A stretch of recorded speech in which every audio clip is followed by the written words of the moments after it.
جب ہمیں یہ معلوم چل گیا کہ رب العالمین کی منصوبہ بندی میں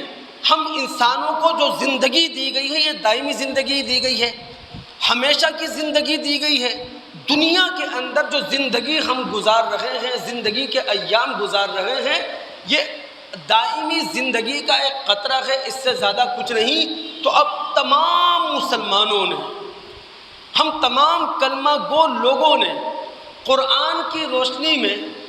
اپنی زندگی کے نصب العین کا تعین کرنا ہے، اپنی زندگی کے حقیقی مقصد کا تعین کرنا ہے۔ سورہ زاریات میں آپ اتریں،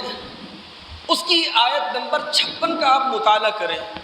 ہمارے خالق نے، ہمارے مالک نے، شہنشاہ کائنات نے، بادشاہ کائنات نے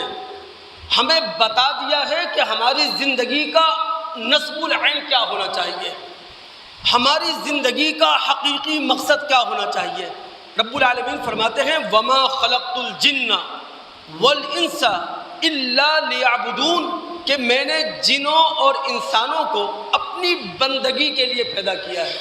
میں نے جنوں اور انسانوں کو اپنی اطاعت کے لیے پیدا کیا ہے، میں نے جنوں اور انسانوں کو اپنی شکر گزاری کے لیے پیدا کیا ہے۔ اور دوستو یہاں یاد رکھیں، نعوذ باللہ من ذالک، اللہ رب العالمین ہماری بندگی،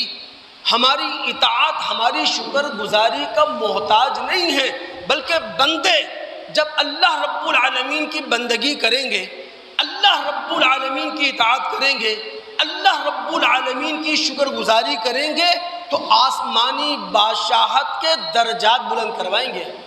اور کوئی مقصد نہیں۔ تو اپنی موجودہ زندگی کا نصب العین ہم نے متعین کرنا ہے، اپنی موجودہ زندگی کا حقیقی مقصد ہم نے متعین کرنا ہے، اور وہ ہے بندگی خدا، وہ ہے اطاعت خدا، وہ ہے شکر گزاری خدا۔ اور یہ کیسے ہو سکتا ہے؟ اللہ کے حق کو ادا کریں اور بندوں کے حقوق ادا کریں۔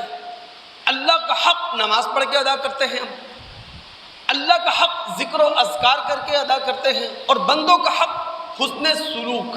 ماں باپ کے ساتھ حسن سلوک ہو، بہن بھائیوں کے ساتھ اچھا سلوک ہو،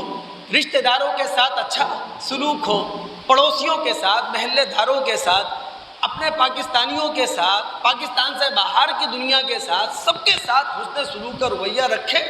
یہ اللہ رب العالمین کی بندگی ہے، یہ رب العالمین کی اطاعت ہے، یہ اللہ رب العالمین کی شکر گزاری ہے۔